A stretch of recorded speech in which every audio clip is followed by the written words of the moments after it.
Bene, possiamo iniziare i nostri lavori. Let's start with the conference today. I will take the floor to the Honorable Raoul Ghisletta from the Municipality of Lugano. He will introduce our work. Please.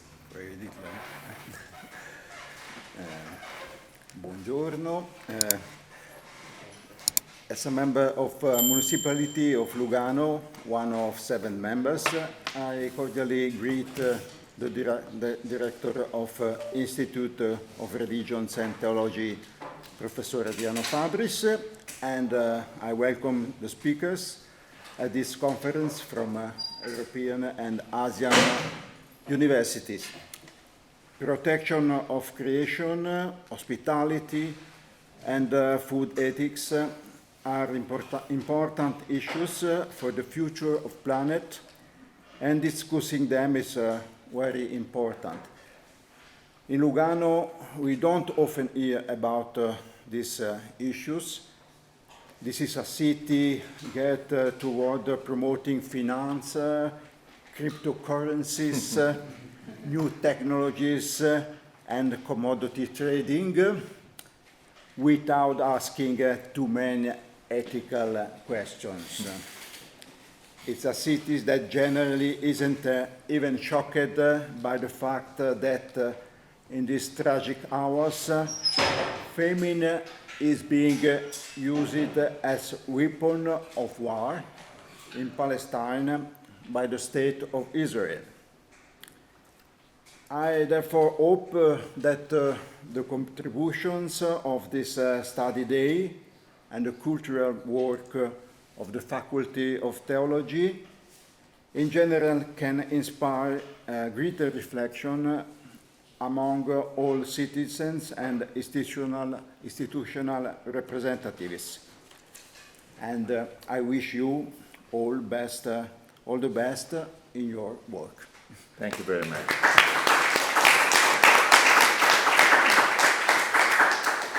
Now we have to connect with the Dean, Gabriela Eisenring.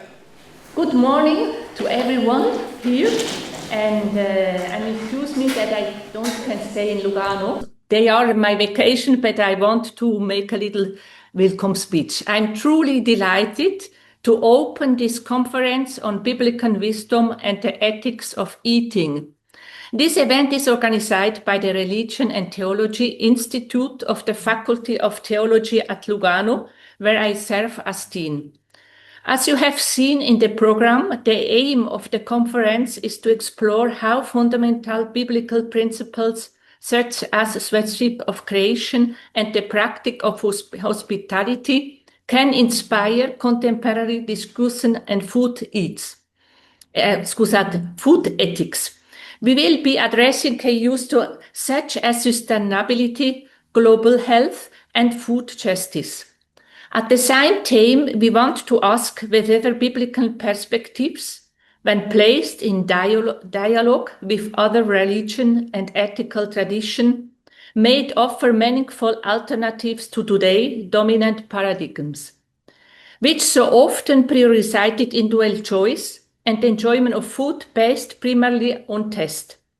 In short, our goal is to show how ancient moral tradition can still shape the ethical debates of today on environmental responsibility, on the well-being of community, and on the today's prevalent morality of consumption. Allow me to say a word about my own perspective. I am jurist and teach canon law. I also teach within the Institute DIRECOM, the Institute for Comparative Law, and the canon law of religion and canon law, here at the Faculty of Theology in Lugano. In addition, I offer the course Religion and Law as part of the master's program in interreligious dialogue, science, philosophy, and theology of religion. One of the central tasks of our faculty is to deepen and to promote interreligious dialogue. Within the broader project, the contribution of law and especially canon law plays a particularly significant role. Law allows us to examine and understand the relationship between religion and the legal sphere, and it helps us see how religion law can foster dialogue, serving as a model of authentic integration. Now, if we turn to the specific topic of this conference, the act of eating and drinking, we notice the religion, and in particular the monotheist tradition, have developed very precise rules. These are norms that guide us toward a form of nourishment that is correct, good, and respectful.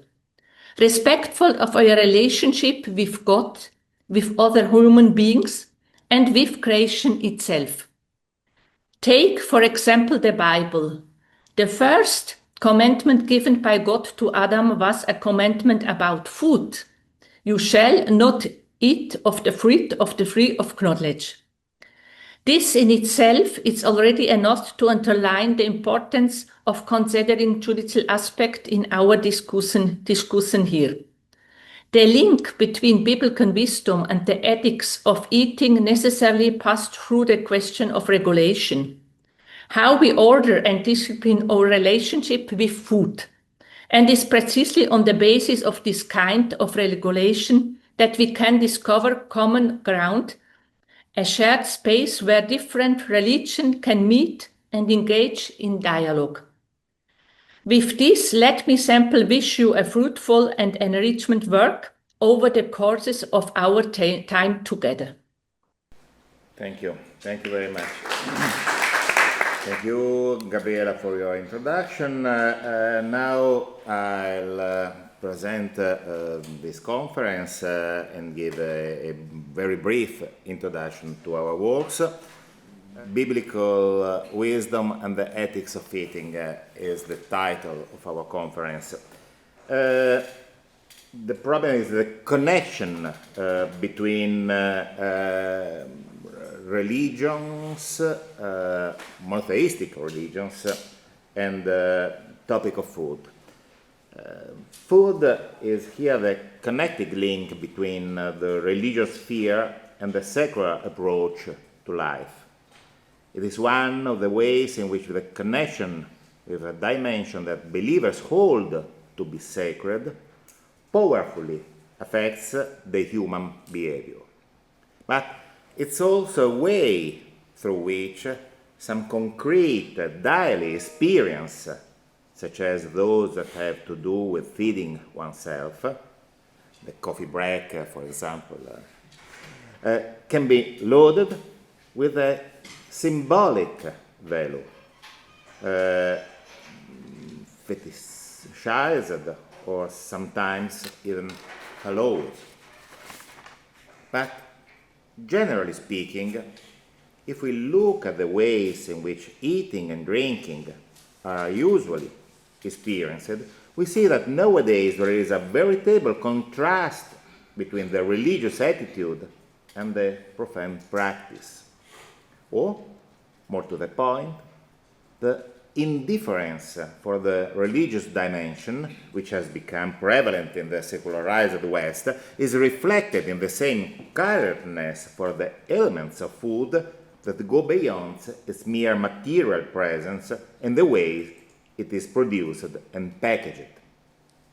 If what we feed on is just a product to be consumed, only to be consumed, if there is no shortage of food in the West, if food can be stored so it does not spoil, if we can always choose what we want to eat or drink, then, of course, mainly of the real needs that underlie the dietary rules laid down by religions, which have taken a symbolic value just because they belong to a religious dimension, then have disappeared.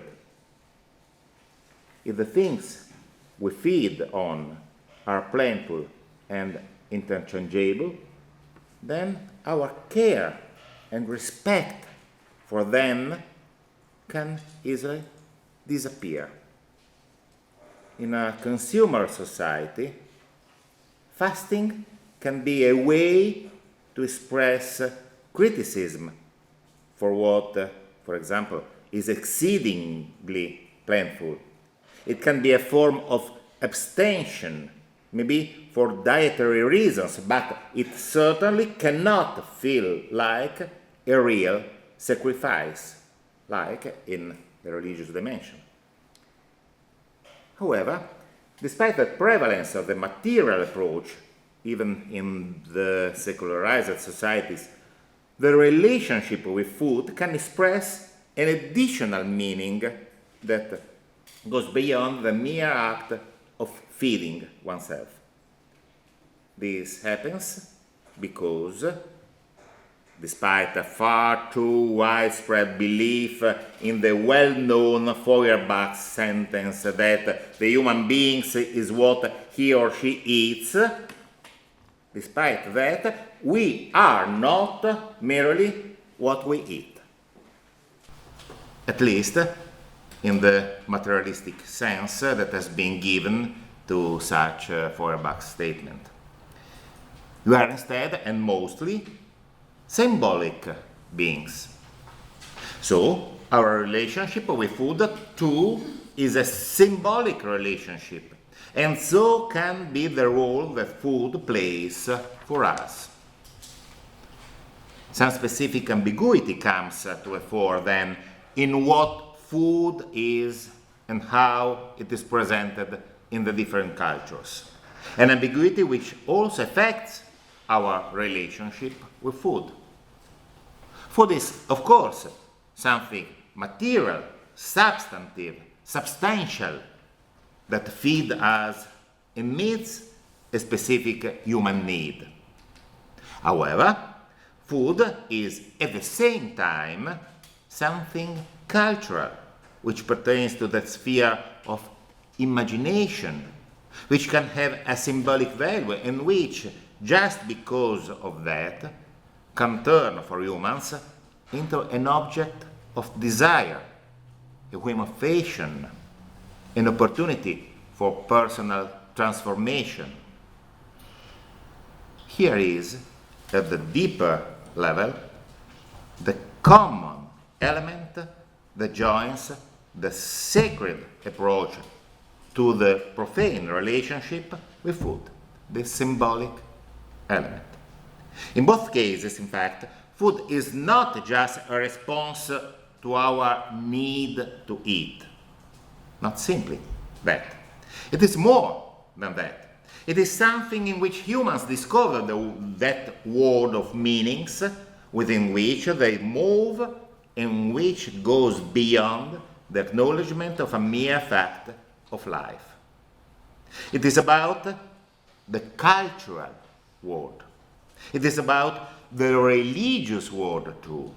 It is also and mainly about bringing to the fore and investigating, in the broader sense, the specific relational character that informs the relationships with food and the relationship among humans in relation with food.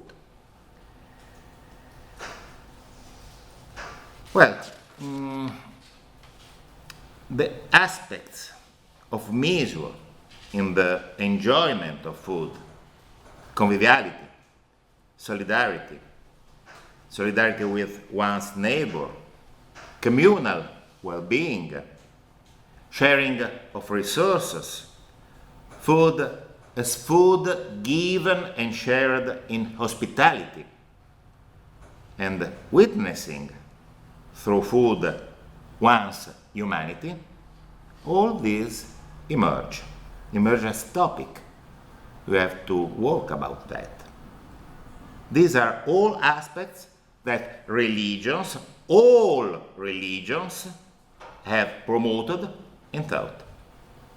These are the aspects whereby food within each religion and in the context of relationship between religions becomes a center of relationship. Food is a true center of relationships. It is not something that has to be encompassed, that is only in function of our satisfaction, of our individual satisfaction. Food, I repeat, is a function of relationship. It is a function of relationship among human beings, with the world, with other living beings, as well with those living beings, animals and plants, that can be a source of food for us. This conference, in its many presentations, will address all these aspects. I thank very much the qualified participants who have come to Lugano from various parts of the world to participate to our works. I thank the authorities present, and in particular the Honorable Raoul Ghisletta, for being here and for his introduction. And I thank all those who attend the conference, the students of the master degree in interreligious dialogue. And finally, I give the floor to Miriam Di Marco, chair of the first session. Thank you very much.